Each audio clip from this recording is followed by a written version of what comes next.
Hey everybody, welcome to another edition of The Daily here with Andrew Wiebe. I'm Nick Firchau, looking at the biggest headlines in MLS on Thursday, and none bigger than Rafa Marquez. The New York Red Bulls have mutually agreed with their designated player to part ways.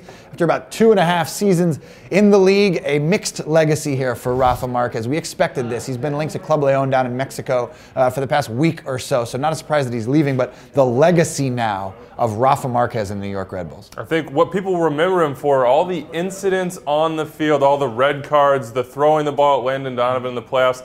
He came in with so many high expectations. Came in with Thierry Henry. People said, hey, this is going to be New York's chance to get that championship. Of course, they're still looking for some sort of trophy, but people will remember Rafa for the unexpected, the things that became expected, I guess you would say, from him, but you simply don't see from most other players. He's a personality, we'll say that for sure. We'll see how that stands up over the test of time. Some of those incidents, you remember that Landon Donovan incident from the 2011 Western Conference playoffs? He called out Tim Ream in a press conference, and his lasting image in MLS from this season was that red card against DC United in the playoffs, the second leg of the Eastern Conference semifinals, in which the Red Bulls probably would have won that game. They were up a man, but he gets a silly foul against Chris Pontius, gets thrown out of that game. Let us know what you think in the comments below. Rafa Marquez and the New York Red Bulls parting ways, the biggest headline of the day on this Thursday.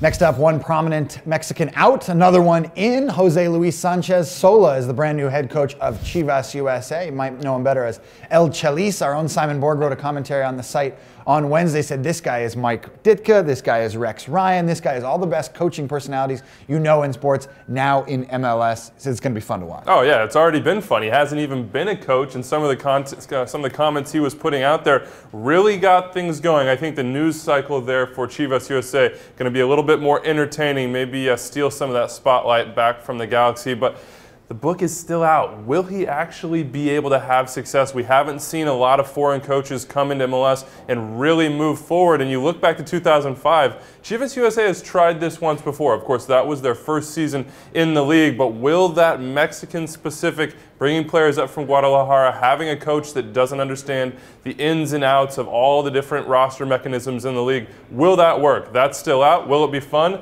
I don't think there's any doubt about that. This is a guy who has some coaching chops. He's definitely succeeded down in Mexico with Puebla, but you mentioned it. A guy's got to acclimate to MLS. We'll see if El Chelis can do it beginning in 2013.